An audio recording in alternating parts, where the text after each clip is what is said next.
안녕하십니까. 호신술 강의를 맡은 김정환입니다.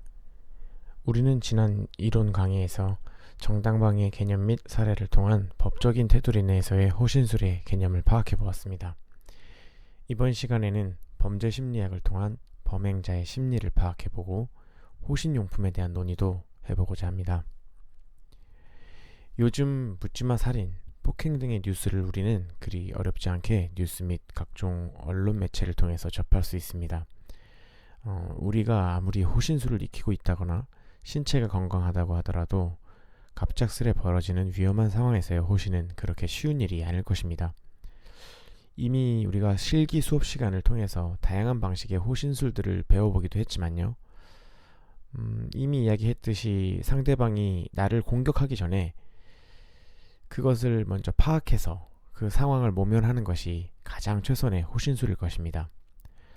그렇다면 우리에게 해를 가하려는 범행자의 심리적인 특징을 좀 파악해보고 그에 맞는 상황별 대처 능력을 배양하는 것은 어쩌면 이 호신술에 있어서 가장 중요한 기술일 수도 있습니다. 그래서 이번 시간에는 범행자의 심리를 파악하고 이에 맞는 대처 방법을 논의해 보겠습니다. 우리가 심리적 측면에서 범행자를 파악하려면 우선 심리학적인 개념을 이해할 필요가 있다고 생각합니다. 그래서 심리학자 프로이트의 정신분석 이론을 좀 먼저 보고 넘어가 보도록 하겠습니다. 이게 좀 재미없을 수도 있습니다. 19세기 말에 독일 정신분석학자인 프로이트는 정신적인 것은 의식적인 것이다 라는 관념에 반대하면서 정신적인 것들 중에서 무의식적인 것이 더 큰 부분을 차지하고 있다고 주장하였습니다. 이 프로이트는 사회화를 사람들의 개인적인 충동을 억제시키고 공통의 선을 따르도록 하는 과정으로 보고 있습니다. 이러한 통제가 없다면 사람들은 자기의 이기적인 욕심을 추구하려고 하기 때문에 사회의 통합이 어려울 것으로 보았습니다. 프로이트에게 따르면 우리 인간은 비도덕적이고 자아중심적이고 공격적이며 쾌락을 추구하는 유아에서 시작한다고 보고 있습니다. 프로이트는 인간의 정신 발달을 원초적 자아, 초자아의 역동적인 상호작용으로 파악하고 있습니다. 이 중에서 원초적 자아, 즉 이드는 욕망, 본능, 충동 등과 같은 쾌락 추구의 성향을 말하는 것으로 모든 리비도의 원천이고 자아와 초자아의 바탕을 이루고 있는 것입니다.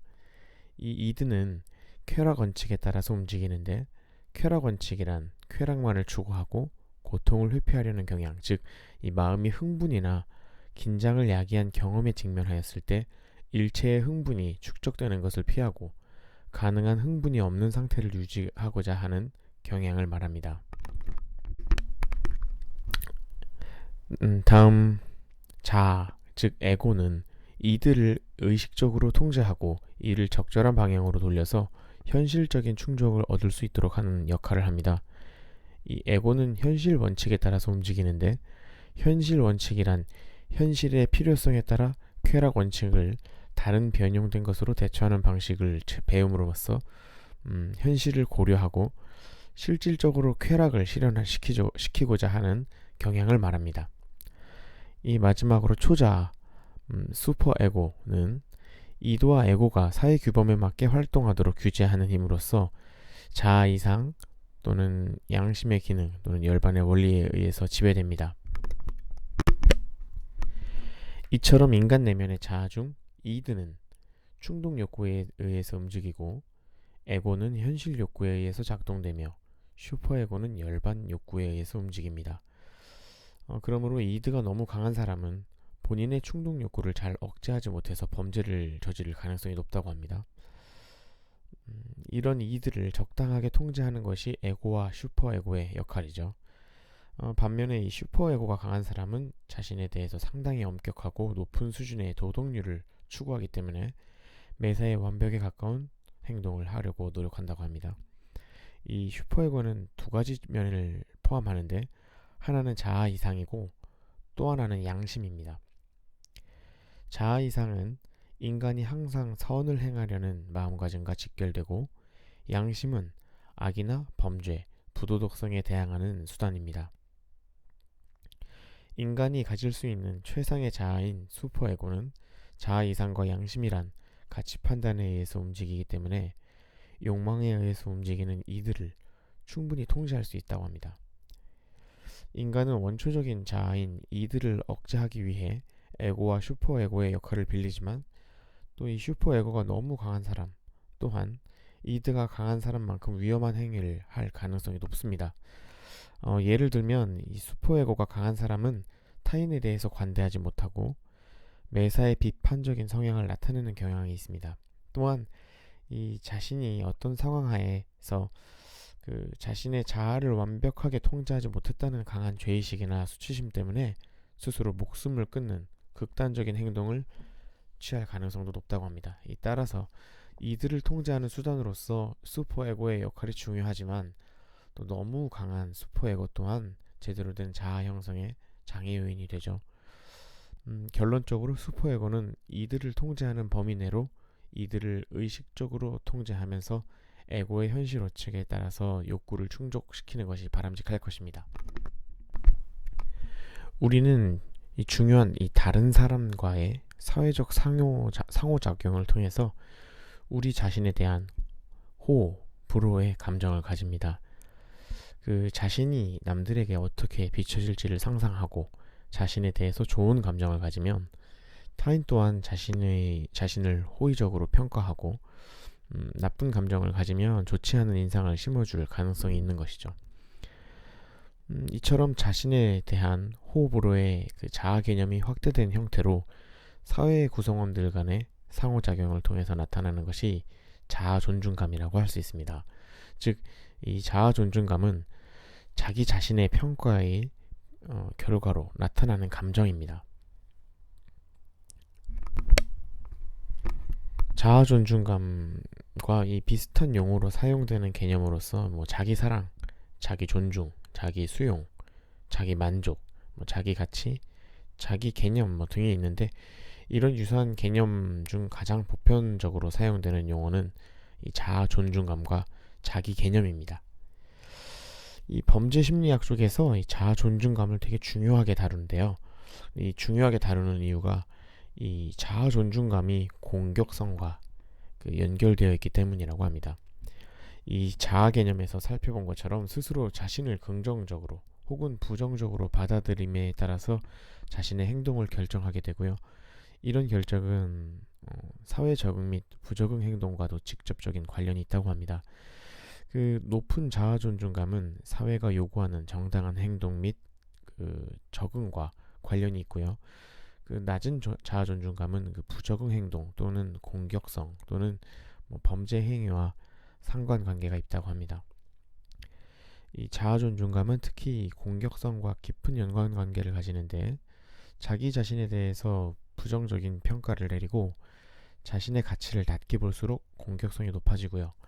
낮은 자아 존중감을 가질수록 또래 친구들을 더 많이 괴롭히거나 공격하는 경향이 좀 강하고 공격의 가해자가 되는 동시에 피해자가 될 가능성이 좀 높다고 합니다.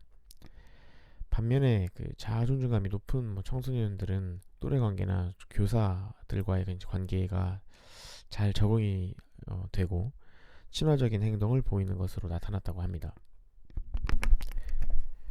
앞서 이야기했던 묻지마 범죄나 각종 범죄의 행위자들의 상황들을 살펴보면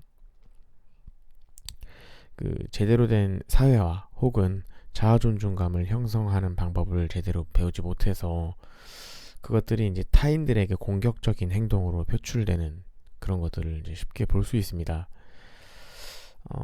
그러면 이 자아 존중감은 과연 이 현실 세계에서 어떻게 측정이 되는지, 이 자아 존중감을 측정하는 것은 되게 좀 추상적인 개념일 수도 있겠는데요. 지금 보시는 표를 통해서 한번 각자의 자아 존중감을 한번 파악해 보시면 어떨까 합니다. 여러 가지 이 문항들 가운데에서 1, 2, 4, 6, 7, 8 문항에서 높은 점수를 받을수록 3, 5, 9, 10 문항에서는 낮은 점수를 받을수록 응답자들의 자아 존중감이 높은 것으로 평가되고 그 절대치는 각 문항의 합으로 계산된다고 합니다. 자, 한번 파악해 보셨습니까? 네. 우리가 이 자아 존중감, 자존감에 대해서 이야기를 좀 하고 있는데요. 우리가 다른 사람의 자존감을 이야기하기 전에 일단 각자의 자존감에 대해서 한번 생각해 봤으면 좋겠습니다. 과연 나는 나를 좀 존중하고 사랑하고 있는지 말이죠. 이 자존감에서 자신감이 비롯될 수 있습니다. 그러니까 항상 그 자기 자신을 존중하고 또 사랑하는 마음을 좀 가졌으면 좋겠습니다. 너무 심하지 않은 선에서 말이죠. 네. 우리는 앞서서 범죄자의 그 심리적인 특성을 자아 존중감과 그 공격성의 그 상관관계를 통해서 좀 살펴봤습니다. 그 앞에서 이제 살펴본 이 공격성은 낮은 자아 존중감 또는 뭐 자기 통제력과 깊은 관련성을 맺고 있죠. 그리고 일상생활에서도 그 자연적으로 발생하는 뭐 긴장이나 스트레스의 결과물로서 이 공격성이 나타날 수도 있습니다. 이 공격성은 특히 이 폭력 범죄의 기본 요소고요. 범죄 성향이 강한 사람이 가지고 있는 대표적인 심리적인 특성입니다.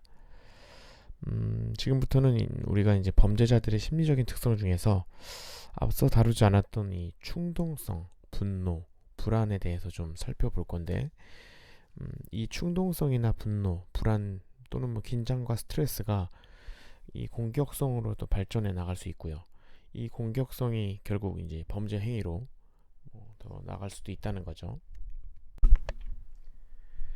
일단 우리가 이 중에서 일단 분노를 좀 먼저 좀 살펴보도록 하겠습니다.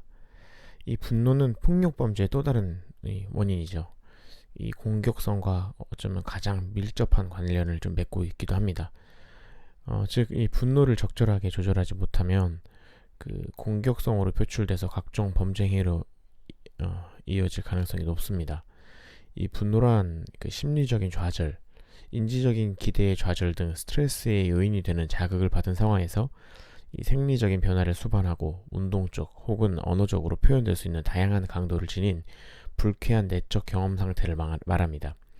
이 원래 인간의 기본 정서 중에 하나인 분노는 인간이 가지고 있는 여러 가지 감정 중에서 빈번히 경험되는 그 원초적이고 보편적인 정서로서 생존에 필요한 적응적 정서이기도 합니다.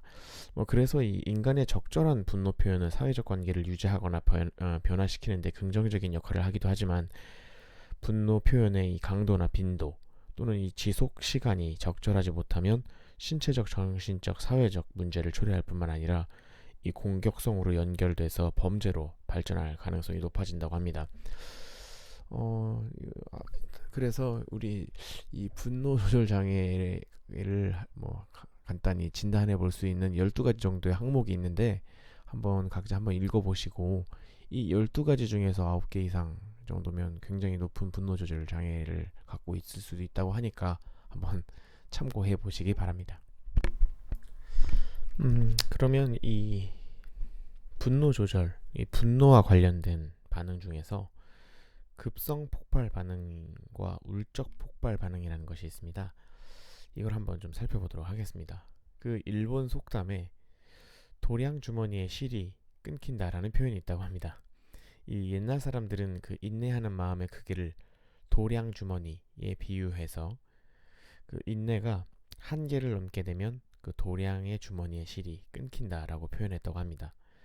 그 현재는 그 실이 사소한 이유로 끊기는 시대인 것 같습니다. 이처럼 갑자기 폭발하듯이 폭력을 행사하거나 폭언을 쏟아내는 상태를 폭발 반응이라고 합니다. 이 폭발 반응에는 보통 크게 두 가지의 패턴이 있습니다. 한 가지는 이 사소한 일을 계기로 충동적으로 이게 깨때리고 뭐 걷어차는 등의 폭력을 행사하는 패턴으로서 급성 폭발 반응이라고 합니다. 성격이 뭐 급하고 화를 잘 내고 뭐 감정 기복이 심하고 열등감이 강하고 피해망상적인 경향을 보인다고 합니다. 또 하나는 장기간에 걸쳐서 쌓인 스트레스가 역치를 넘어섰을 때 단숨에 폭발하는 이 패턴인데 울적 폭발 반응이라고 합니다. 이 폭발의 계기는 사소한 일이더라도 예전부터 마음속에 차곡차곡 쌓여있던 울적함이 그 한계점을 넘어서면서 폭발해 버리는 것이죠.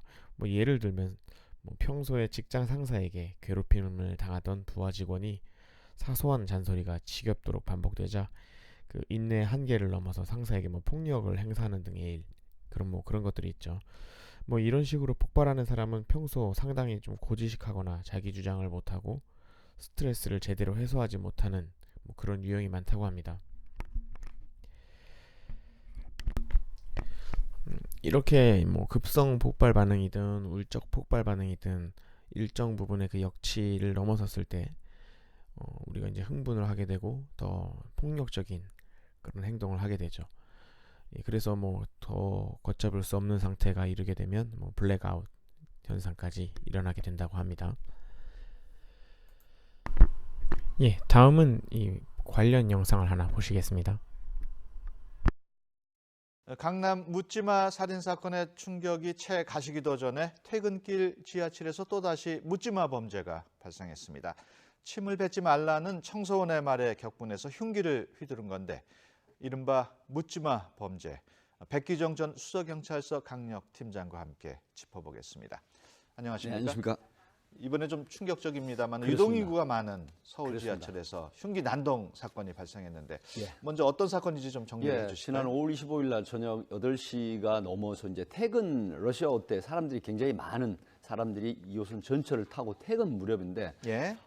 대림 전철역 종합 간제 사무소에 바로 이제 이런 지령이 떨어집니다. 지금 예. 대림동으로 향하는 전철역 쪽에 2호선 전철 두 번째 칸에 흉기를 든 사람이 난동을 부리고 있다. 예. 그래서 이제 부역장이라는 분하고 사회공익근무 요원이 함께 이제 현장을 나옵니다. 예, 지금 화면에 예, 보이는 근데 이제 거군요. 차가 멈추자 지금 저 범인이 49세 남성인데 예. 흉기 2cm 흉기를 들고 무자비하게 이제 뭐 휘두르면서 그래서 예. 이제 승객들은 전부 대피를 하고 있는데 결국은 부역장과 그 사회공익근무 요원이 유인을 합니다. 대합실 쪽으로. 예. 그래서 승객의 그 안전을 보호 조치를 하고 그다음에 뒤쪽에서 등을 발길로 차서 결국 제압을 해가지고 이제 흉기를 뺐고 예. 그다음에 5분 안에 출동한 경찰이 인계를 하는 그런 사안이었습니다. 예. 저 흉기를 휘두른 그 남성 경찰 진술을 보니까 네. 뭐 심신 안정을 위해서 20cm 길이의 흉기를 가지고 다닌다. 뭐 이런 그렇습니다. 말을 했던데 좀 이해가 안 가요. 사실 그 정신질환자였습니다. 예. 그리고 알코올 의존도가 굉장히 높고 이날 또 이제 하루 종일 소주 7병을 마신 상태였고 예. 그리고 이제 흉기를 소지하고 있으면 마음이 편하다라고 하는 어떤 잘못된 믿음이었죠. 예. 그래서 결국은 경찰에서 이제 구속 영장을 청구를 했지만 지금 2007년도에도 지하철에서 이런 난동을 부려서 예. 그래서 결국 징역 2년형의 그 형을 살고 나왔는데 예. 이게 이제 분노, 적개심, 스트레스 어떤 이런 부분들을 불특정 다수에게 이렇게 이제 그 하는 이런 부분들이 그 폭발적 심리가 예. 결국은 정신질환의 발로일 수도 있고 개인적인 알코올 의존도에 의한 그런 범죄일 수도 있는데 지금 그 묻지마 범죄 유형 때문에 상당히 불안한 심리가 많거든요. 예. 강남역 살인 사건뿐만이 아니고 지금 뭐 여러 가지 문제가 있는데 대표적인 게 보면요 몇 가지가 있습니다. 예. 그 2010년 12월 5일 서울 명문대를 다니다가 적응을 못하고 미국 뉴욕 주립대를 다닌 상태에서 또 역시 적응을 못하고 돌아왔는데 게임에 예. 중독이 돼서 아. 결국 2010년 12월 5일로 전 기억을 하는데 그때 아침 6시경에 흉기를 들고 나와서 지나가는 여성을 26세 된 예. 여성을 살해한 경우도 있고요. 예. 또 얼마 전에는 그 버스를 탔는데 갑자기 앞좌석에 탄 분이 자기를 보고 웃는다 그래서 예. 또 그 휘둘러 가지고 중상을 입히는 사례도 있고요. 지금 이런 어떤 그 내곡동의 예비군 총기 사건 기억하시죠? 예. 이런 거. 또 수원역 PC방에서 괜히 아무 잘못된 인과관계가 없는 사람을 또 흉기로 휘둘러서 한 명을 사망하고 3명 부상하게 하는 예. 이런 묻지마 이용 범죄가 지금 매년 50건씩 나오고 있거든요. 예. 정말 여기에 대한 대책이 이제는 시급하게 마련이 된다는 예. 그런 분석이 나오고 있습니다. 조금 전에 그 화면으로 본 그 지하철 흉기 난동범은 네. 전과만 16범이에요. 예, 전과 16범인데 사실 그 처벌을 받고 나오게 되면 예. 지금 시스템이 소위 말하면 특정한 범죄에 대해서는 보호 관찰 제도가 있어서 뭐 조직폭력배도 그 관리대상 조폭이 있거든요. 예. 그리고 이제 그 특정한 범죄는 또 관찰관 제도가 있는데 이런 분들은 보호 관찰이라든가 어떤 다른 특정한 어떤 대응 시스템이 없는데 예. 문제가 있어서 이런 범죄를 또 재발하게 된 것이죠. 앞서 그 묻지마 범행 네. 여러 사례를 쭉 설명해 주셨는데 그런 사례들은 특별한 그 범행 원인을 찾기는 힘든 거죠. 사실은 그 묻지마 유형이라고 하는 건 본인의 어떤 질환이나 알코올 의존도나 아니면 본인의 어떤 그 스트레스, 분노, 적개심 예. 이런 부분들이 내재돼 있다가 어느 순간에 이게 이제 폭발이 되는 거거든요. 하기 때문에 물론 전조 증상은 있습니다. 예. 괜히 다른 사람에게 시비를 걸어서 과격한 행위를 하거나 아니면 혼자서 어떤 물건을 뭐 파손, 파괴하는 그런 버릇이 나오거든요. 예. 이런 부분이 있는데 사실 체계적인 부분이라고 볼 수는 없거든요. 예. 그래서 사실 묻지마 범죄에 그런 어떤 마음을 가지고 있는 사람을 골라내긴 상당히 어렵다 그렇게 보는 그렇군요. 것이죠. 그 서울 지하철 흉기난동 사건 전 앞서서 부산에서도 그 묻지마 범죄가 그렇습니다. 발생을 했습니다. 네. 특히 낮에 발생을 해가지고 충격을 주고 있는데 그렇습니다. 이 사건. 범행도 52세 된 남성인데 지나가는 78세 된 할머니, 예. 그다음에 22세 된 여성을 그 가로수 지지대를 뽑았는데 길이가 1m에다가 지름이 10cm 정도 되거든요. 예. 이걸로 정말 그 무자비한 그런 가격, 그 폭력을 행사를 해서 예. 결국은 두 분이 다 중상을 입고 병원에서 지금 치료를 하고 있는 상태거든요. 예. 그렇다고 하면 이제는 도대체 지나가는 사람이 묻지마 범행을 할 수도 있지 않을까 하는 예. 그런 의구심이 드는 사회 이상 예. 범죄가 지금 상당히 고조되고 있다 하는 측면에서 예. 그래서 제가 지금 사회적인 병리 현상이고 불안한 심리가 번지고 있다 그렇게 예. 말씀드린 거죠. 부산의 경우에는 피해자가 모두 여성들인데 네. 이 공교롭게도 이게 여성으로 나왔습니다만 이게 여성만 타겟으로 한 걸까요? 사실 여성만 타겟으로 했다고 볼 수 있습니다. 예. 이 묻지마 유형의 범죄가 뭐냐면은 굉장히 비열한 심리가 있습니다. 자기 보호 본능이죠. 예. 내가 상대방을 공격을 하는데 그 상대방이 오히려 나를 공격하거나 강해 보이는 사람은 대다수 공격을 안 합니다. 예. 그래서 노인이나 약자 또 여성 이런 부분들을 공격을 하거든요. 그것은 바로 정말 비열하고 비급한 심리가 기저에 깔려 있다는 것이죠. 예. 그래서 그런 심리가 바로 약자나 그다음에 노인이나 여성을 상대로 한 그런 범행을 하게 되는 요인입니다. 바로 비겁하고 비열한 심리가 정신질환이면서도 있다는 것이죠. 그렇군요. 부산 피의자도 역시 지금 말씀하신 것처럼 정신장애 전력이 있는 그렇습니다. 것으로 나타났죠. 네. 정신장애 그 질환자에 무려 몇 년간의 치료를 했던 사람이거든요. 그래서 이런 부분이 이제는 앞에 말씀을 드렸지만 정신질환의 범행은 처벌만 받고 나오면 끝나는 게 아니라 강남역의 묻지마 살인 사건도 19개월에 그 김모 씨가 치료를 받았지 않습니까? 예. 그런데 본인이 약을 복용하지 않고 치료를 중단해 버리면 언제 저런 끔찍한 범행을 할지 모른단 말이죠. 역시 네. 부산 사건도 마찬가지고 이런 측면에서 이제 제가 잠깐 말씀을 드리면 자 저는 의사가 치료를 하다가 처방을 받아가지 않거나 또 가족도 이런 어떤 약을 중단하는 사례가 있다고 하면 예. 이 정신질환자의 인권도 중요하지만 또 다른 사람의 인권도 중요하거든요. 그러니까 본인 스스로 본인 인권, 다른 사람의 인권, 가족의 인권 모든 게 바로 적법한 합리적인 치료를 해야 됩니다. 예. 그렇지 않은 경우에는 이러한 유형의 범죄가 계속 생기기 때문에 모든 사회적인 그런 어떤 공기 역할을 하는 것은 서로 관리형 이런 범죄를 막기 위한 그런 대책이 바로 예. 있는데 의사가 이런 처방을 받아가지 않고 치료를 중단하는 사람은 바로 신고를 하는 이런 제도 예. 또 가족도 스스로 신고해 주는 제도 이런 게 도입될 필요가 있다고 봅니다. 예. 보다 근본적인 대안은 없을까요? 사실 근본적인 대안은 제가 말씀드린 거거든요. 정신질환의 범죄는 정신질환을 앓고 있는 사람의 인권적인 측면이 강합니다. 하지만 지금 조현병이라는 사실 현악기의 줄을 고른다. 근데 현악기의 줄을 고르지 못하면 이상범죄가 생기거든요. 예. 그렇다고 하면 우리나라의 50만 정도, 인구의 1% 정도가 이 조현증을 앓고 있다고 합니다. 야. 그러면 지금 작년 경우에 10만 4천 명 정도, 나머지 40만에 가까운 사람은 치료를 안 하고 있다는 것이죠. 뭐냐? 예. 정신신경과에 다니면 저 사람 정신병자라는 이런 어떤 본의 아닌 애곡된 지탄 이런 게 사실은 정신신경 치료를 하는데 또 주저한다는 것이죠. 예. 이제는 인식을 바꾸고 정말 이런 대책이 있어야 이런 유형의 범죄를 막을 수 있다. 바로 근본적인 대책이 바로 저는 이렇게 봅니다. 예.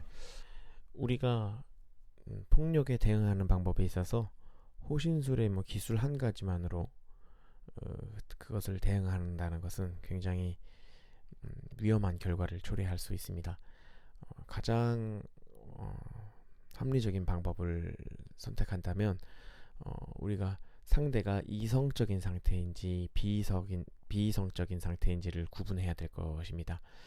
일단 상대가 이성적인 상태라면 대화를 먼저 시도하는 것이 좋습니다. 네. 그리고 나서도 안 될 경우에는 뭐 행동적인 것을 해야겠죠. 하지만 앞서 이야기한 대로 폭발 반응에 의한 비이성적인 상태이거나 혹은 뭐 정신질환, 뭐 각종 이유로 여러 가지 상황으로 인한 그 상대방이 이제 비이성적인 상태일 경우에 대화를 시도한다는 것은 오히려 더 위험할 수가 있습니다. 이럴 때는 어떤 행동적인 측면에서의 호신술을 더 강구해야 될 것이라고 생각합니다.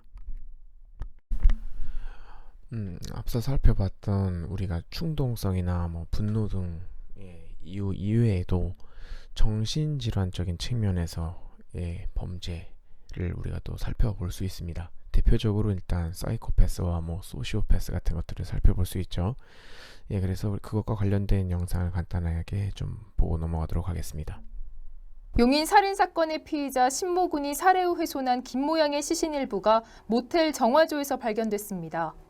경찰 조사에서 심 군이 맨정신으로 시신을 무려 16시간 동안 훼손하고 남은 살점과 뼈를 비닐봉지에 담아 자신의 집에 있던 장롱에 숨겨두었으며 시신을 훼손하는 동안 친구에게 사진을 보내는 등 인면수심의 행동을 보여 충격을 주고 있습니다. 일부 범죄학 전문가들은 피의자 신모 군을 소시오패스로 규정하고 있습니다.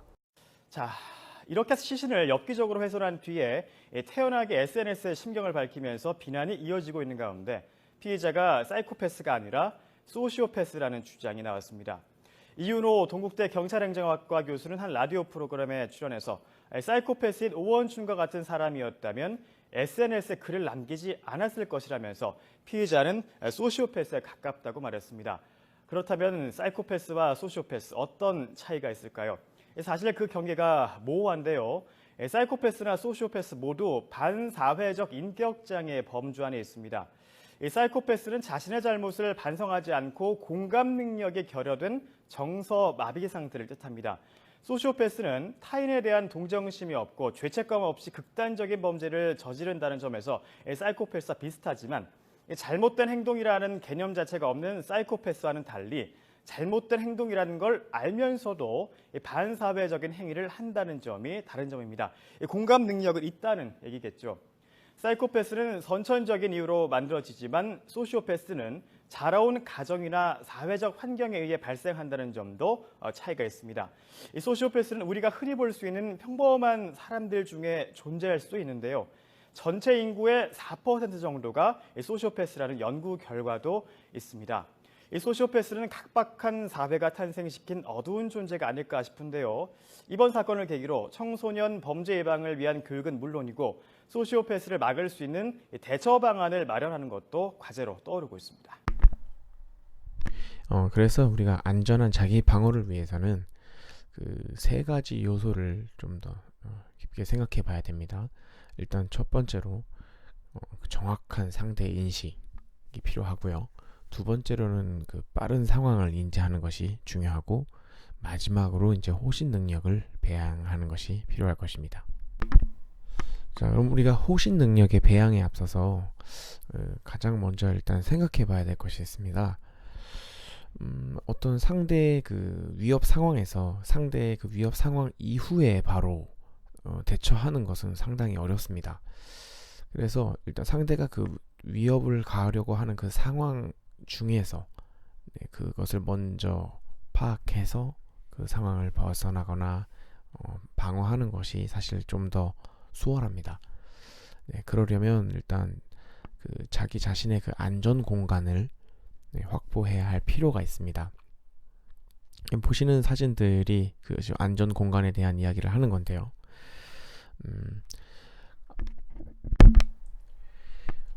약 120cm에서 45cm 사이 내로 상대가 접근하지 않도록 나의 안전 공간을 만드는 것이 어쩌면 가장 좋은 호신술의 방안이 아닐까 이렇게 생각해 봅니다. 다음 영상은 호신용품과 관련 영상입니다. 한번 보시죠. 지하철역 화장실에 들어갔는데 옆 칸에 남자가 있었다는 제보부터 쇠파이프를 든 아저씨가 지나가는 여성을 때리려 했다는 목격담까지. 최근 SNS에 올라오는 이런 글은 2천여 개나 되는 댓글이 달리며 여성들의 공감을 이끌어내고 있습니다. 강남역과 수락산 살인사건 등 잇따른 묻지마 범죄 이후 인터넷에서 위험 정보를 공유하는 겁니다. 언제 어디서 예상치 못하게 공격을 받을 수 있으니까 준비나 대비를 못하니까. 여성들의 이런 두려움은 각종 호신용품 구매로도 이어지고 있습니다.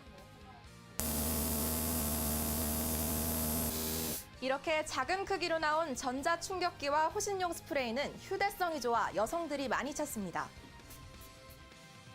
예전에는 볼 수 없었던 삼단봉이나 고가의 가스총을 문의하는 고객까지 생겼습니다. 또 목숨이 또 관련되기 때문에요. 몇십만 원짜리 제품까지도 가격 불문하고 구입을 하시는 것 같아요. 전문가들은 이런 현상이 나도 언젠가는 희생양이 될 수 있다는 불안 심리가 작용한 것이라고 분석합니다. 불안감이 가중될수록 어떤 개별적으로 어떤 그 안전을 지켜야 되는 그런 심리적 욕구가 강해질 수 있습니다. 하루가 멀다 하고 터지는 묻지마 범죄는 일상의 모습까지 바꾸고 있습니다.